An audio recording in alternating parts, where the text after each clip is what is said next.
My sister shoved me down the stairs. Now my parents want me to stay silent. Hey everyone, before we jump into today's video, I need your help.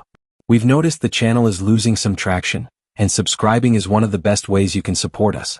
It's quick, free, and it helps us keep bringing you awesome content. Your support means the world. Let's keep this channel growing together. Thanks so much. Now let's start the video. I ended up in the hospital after my sister shoved me down the stairs during her party, claiming it was just a harmless joke. Now my parents are threatening to take away my inheritance if I press charges. I'm 28 years old and 4 months pregnant. For the past 2 years, my husband, Newton, and I have been trying desperately to conceive. There were moments when we thought it would never happen, that maybe we weren't meant to be parents. The wait was agonizing, filled with hope and heartbreak. And then, just when we least expected it, I found out I was pregnant. After everything we had been through, this pregnancy meant the world to us. We were finally going to be parents, and the joy we felt was indescribable.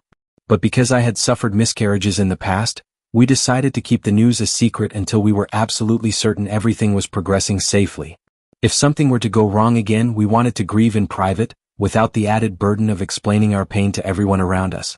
My younger sister, Elle, and my parents had no idea about my pregnancy until last week. It felt strange to keep such big news from them, especially since my family is the type that celebrates everything, big and small. I love that about them. We've shared so many beautiful memories together. But for the past 4 months, I had distanced myself from family gatherings, simply because this pregnancy was taking such an emotional toll on me. I needed space to process it all. Last week, Elle received a promotion at work, something she had worked tirelessly for. She was ecstatic, and I understood why. Just last year, she had been devastated in the most humiliating way possible. She had spent months planning her dream wedding, only for her fiancé to betray her the night before. He had cheated on her at his own bachelor party, then didn't even have the decency to tell her himself. Instead, one of his friends delivered the news on the morning of the wedding. He wasn't coming. The heartbreak was unbearable. Elle had been shattered, humiliated in front of all her friends and family. It was supposed to be the happiest day of her life, and instead, it became the most painful. After that disaster, she threw herself into work. She used it as a way to cope, to bury her pain in something productive. And in the end, her efforts paid off. She was promoted. This promotion wasn't just a career milestone for her. It was proof that she had taken back control of her life, that she had risen above the pain. She begged me to come to her celebration, telling me how much she missed me. My parents also pressured me, saying it would mean the world to her if I showed up. They reminded me that I had skipped the last few gatherings and that this was important. I didn't want to let her down. I knew how much this meant to her, and I wanted to be there. The only problem was my growing baby bump. I didn't want to steal her spotlight, didn't want anyone's attention shifting from her to my pregnancy. So, I did everything I could to hide it. I wore a flowing dress, even put on shapewear to minimize the bump. For one night, I could manage. When I arrived at the party, everything seemed fine. No one noticed my pregnancy, and I started to relax, happy to celebrate with my sister. But then, my mother made an observation that changed everything. She noticed my arms and cheeks looked fuller. I had prepared for moments like this. When my mother commented on my fuller arms and rounder cheeks, I quickly laughed it off, joking that I had just been eating too much lately. The last thing I needed was for anyone to figure out the truth about my pregnancy. Not yet. For now, it was safer this way. As the night dragged on, exhaustion crept over me. The music, the laughter, the endless dancing, it all became too much. I wasn't used to staying up late anymore, and the heat mixed with the greasy food made me nauseous. I slipped inside the house, searching for a quiet place to sit. The couch in the dimly lit living room seemed like the perfect escape. I sank into it, closed my eyes for just a moment, and the next thing I knew, Aunt Mia was sitting beside me, waking me up. She offered me a glass of wine, and I shook my head without explanation. Her gaze lingered on me, her sharp eyes scanning my face.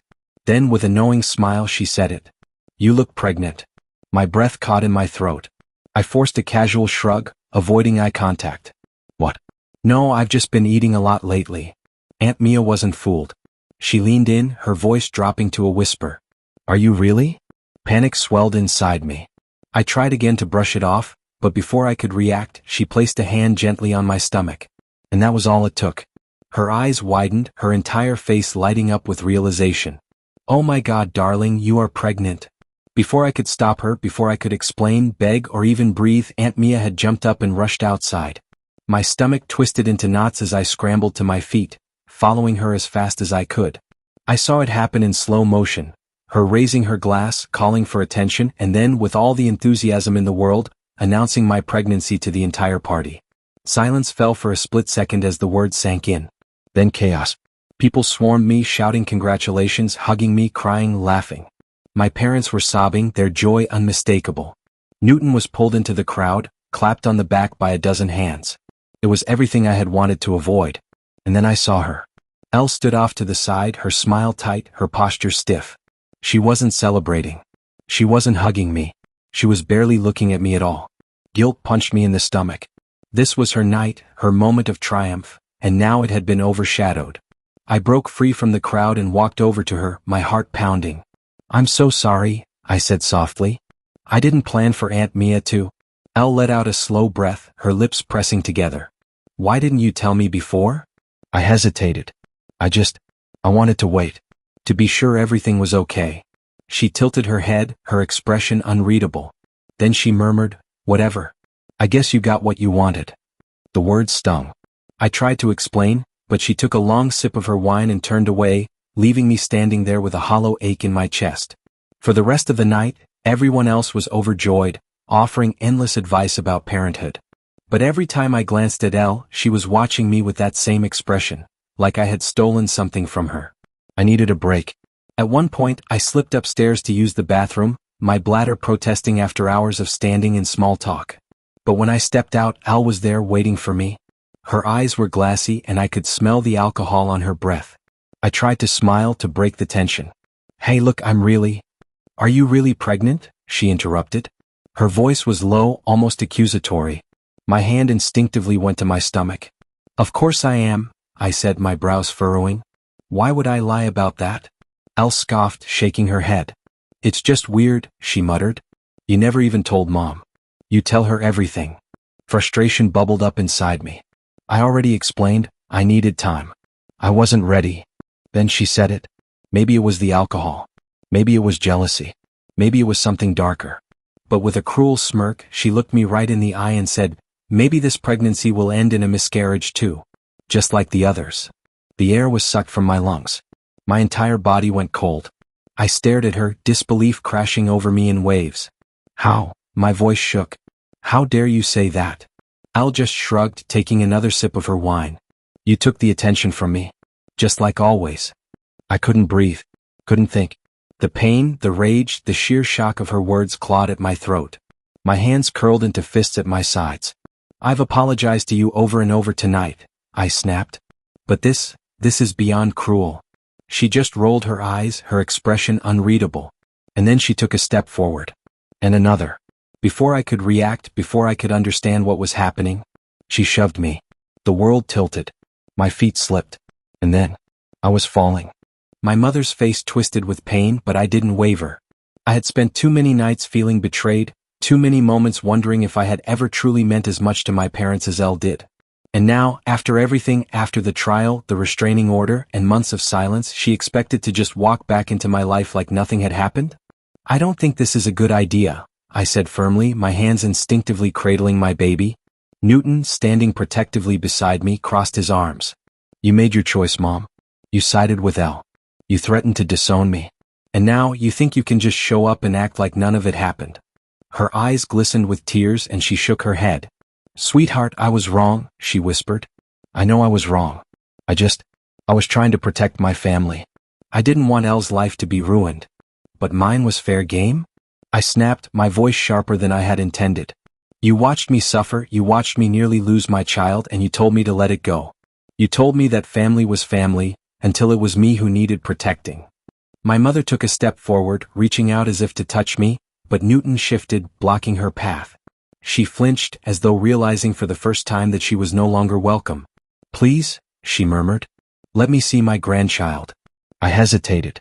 A part of me, the daughter who had once believed my mother would always be in my corner, wanted to let her in. But the woman standing in front of me wasn't that mother anymore. She had proven where her loyalties lay. Before I could speak, Newton exhaled sharply and said, "No." The finality in his tone made my mother's breath hitch. "Newton, please," she pleaded. I watched my wife nearly die, and you defended the person who did it," he said coldly. You had months to reach out. Months to make things right. And now you want to walk in like you've done nothing wrong? No. That's not how this works. My mother's shoulders sagged, her lips quivering as she looked at me with a silent plea. I had to force myself to hold firm. I need time, I said at last, my voice softer now. Maybe one day. But not now. Not like this. Tears spilled down her cheeks and she gave a small, defeated nod. I understand, she whispered. Before she could say another word, a car pulled up at the curb. My father stepped out, a gift bag in one hand and a bottle of wine in the other. When he saw the way my mother stood frozen in the doorway, his brows furrowed. What's going on? He asked, approaching us. Newton squared his shoulders. You should leave, he said simply. My father's expression darkened. Now listen. No, I interrupted, my voice steady. You don't get to show up and pretend like everything is fine. You both chose Elle. And maybe that's something you'll have to live with, but I have to think about my child now. I glanced down at my baby, peacefully sleeping in my arms. I won't let you walk in and out of his life on your terms. Silence stretched between us. My mother clutched my father's arm, her body trembling. We'll go, she murmured.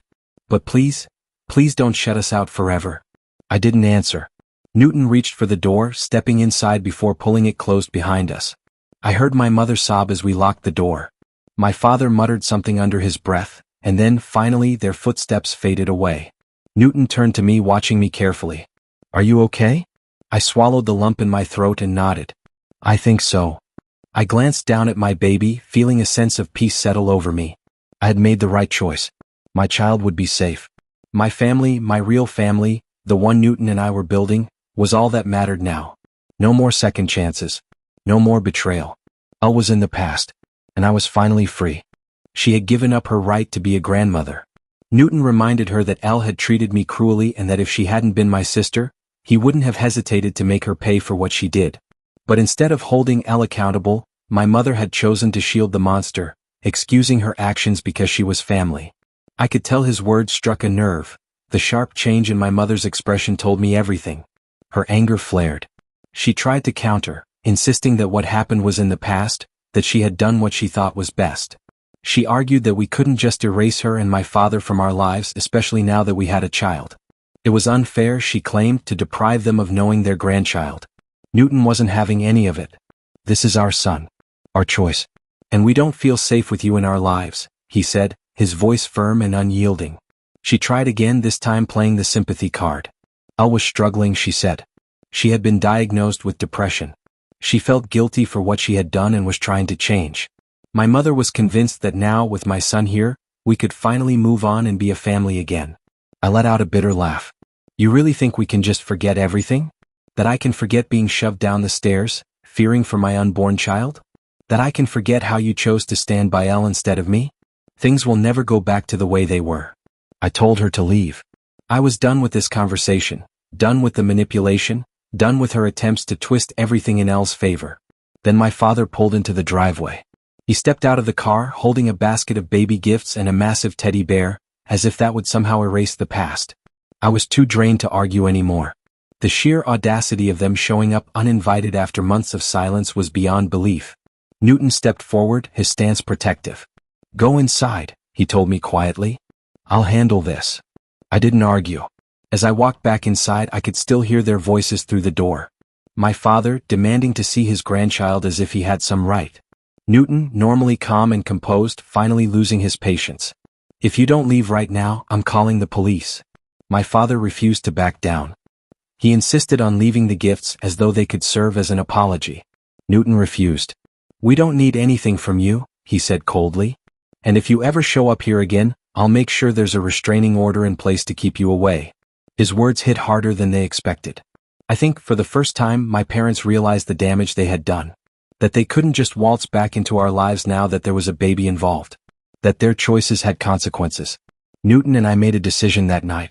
We installed security cameras around the house. If they ever tried to force their way back in, we would be ready. And as I sat in the quiet of my home, holding my newborn son in my arms, I knew one thing for certain. My family was the one I had built with Newton, not the one I had left behind.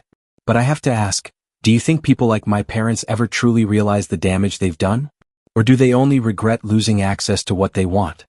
This story teaches us a powerful lesson about self-respect, boundaries, and the true meaning of family. Blood doesn't give someone the right to mistreat you, and forgiveness should never come at the cost of your well-being. Sometimes, walking away from toxic relationships is the only way to protect yourself and those you love. If this story resonated with you, share your thoughts in the comments below. Have you ever had to make a tough decision to cut ties for your own peace? Let's discuss. And if you found this story gripping, please like, share, and subscribe to show your love and support. Your engagement keeps us going.